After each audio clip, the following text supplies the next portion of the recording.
So now let's build an equation to predict points scored using some common baseball statistics. So our dependent variable would now be points, and our independent variables would be some of the common baseball statistics that we have in our data set.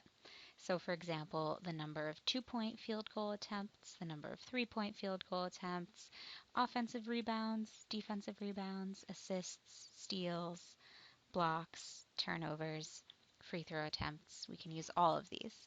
So let's build this regression, call it points reg.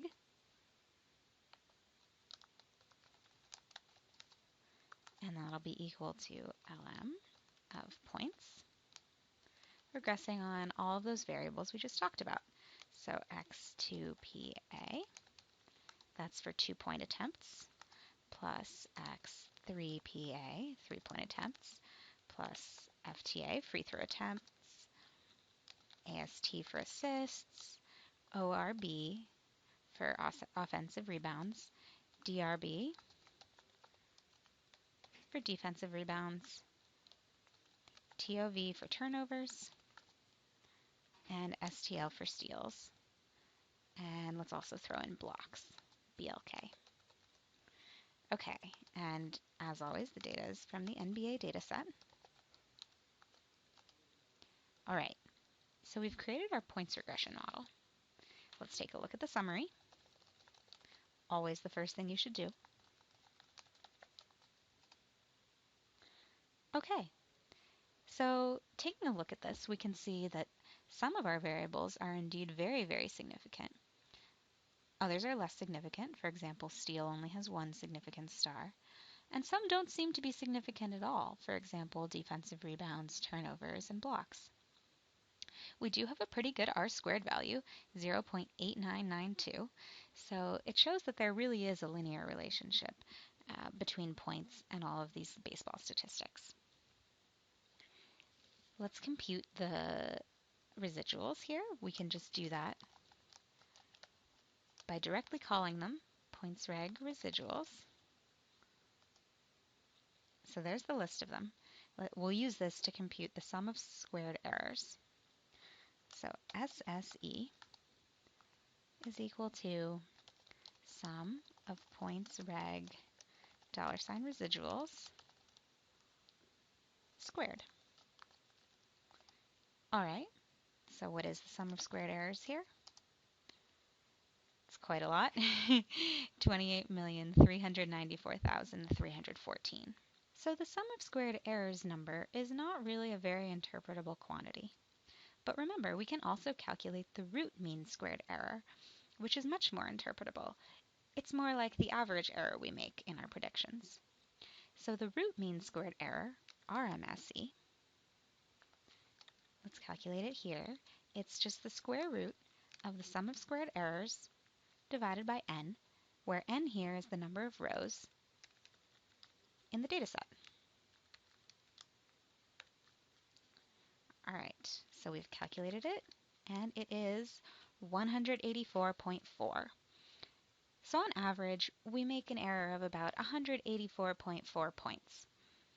That seems like quite a lot until you remember that the average number of points in a season is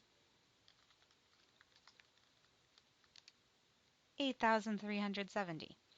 So okay, if we have an average number of points of 8,370, being off by about 184.4 points is really not so bad. But I think we still have room for improvement in this model. If you recall, not all the variables were significant. Let's see if we can remove some of the insignificant variables one at a time. So the first variable we would want to remove is probably turnovers. And why do I say turnovers? It's because the p-value for turnovers was the highest, which means that it's the least statistically significant in our model. So let's create a new regression model without turnovers. So an easy way to do this is to just use your up arrow on your keyboard and scroll through your previous commands. Okay, so this is the command where we define the model. So now let's delete turnovers. Okay, and we'll call this points reg 2. So in our first regression model, points-reg, we had an r-squared of 0.8992. Let's take a look at the r-squared of points-reg 2.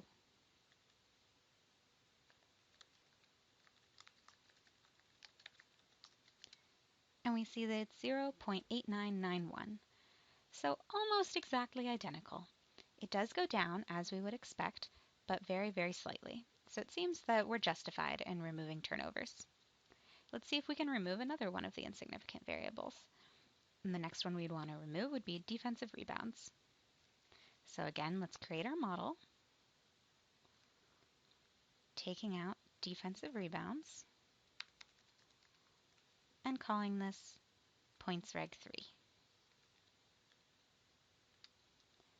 Again, let's look at the summary to see if the r-squared changed. It's the same. So I think we're justified again in removing defensive rebounds.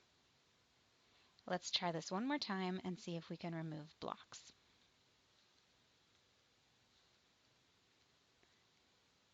So we'll remove blocks and call it points-reg 4. Take a look at the summary of points-reg 4. And again, the r-squared stayed the same. So now we've gotten down to a model which is a bit simpler. We've removed 3 insignificant variables and left only variables in the model that are significant.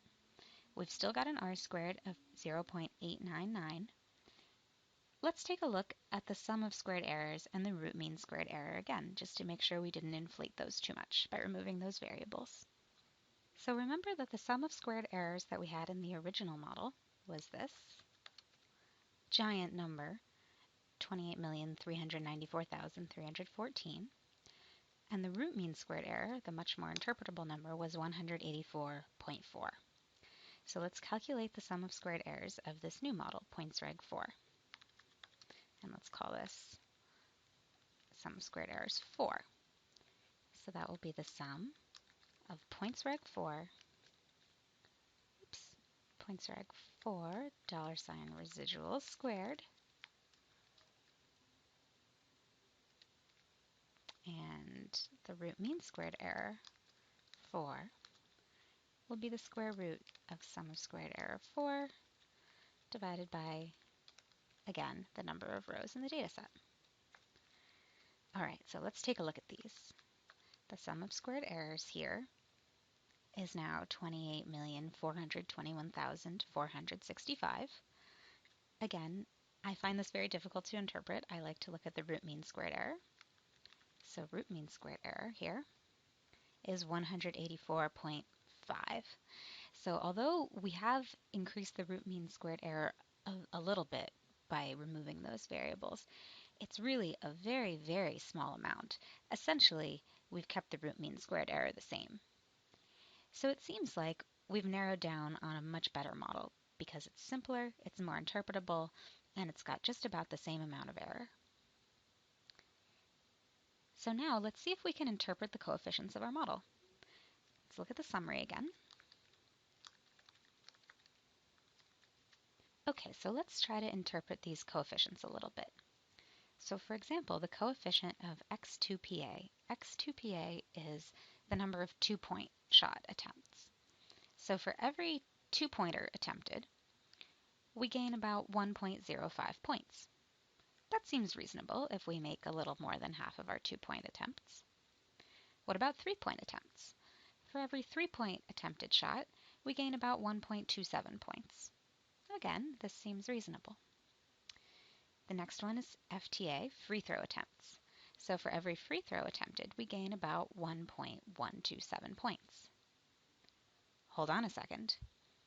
A free throw is only worth 1 point in basketball. So this coefficient would be saying that for every free throw attempted, we make it, we get that point, and in fact we get a little extra. We get 1.127 points. That's not right. Something must be wrong in the model. So what this is pointing to actually is that this variable, free throw attempts, is probably correlated with some other variable in the model. And so the estimate is not in fact very interpretable. Let's take a look at correlations. Let's define the variables in our regression. We'll call them reg_var. And we want to take a look at 2-point attempts, 3-point attempts, free throw attempts, assists, offensive rebounds, and steals. Okay, now let's look at the correlation matrix that we get with these variables.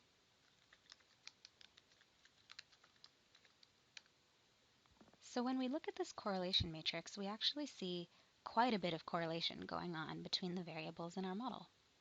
Remember that correlation here means numbers that are closer to either +1 or to -1. Numbers that are around 0 are not very correlated. But all of the numbers in this matrix we see are between 0.37 and 0.92 in absolute value. So this means that we really can't interpret the coefficients in our model the way we were trying to do a minute ago. So when we were looking at our model and we were saying things like, oh, for every additional 2-pointer attempted, we estimate 1.05 more points, well, that's really not valid when all of the variables are correlated. If these variables were all perfectly uncorrelated, then that would be the perfect interpretation. And frequently, we'll find models where many of the variables are sufficiently uncorrelated that we can interpret the estimates in this sort of a way. But here, we really can't interpret the estimates like this. However, our model is still very good. It has an R-squared of 0.899. All the variables are significant. And so this suggests that even if we can't interpret the coefficients like this, we can use this model for prediction. Let's give it a try.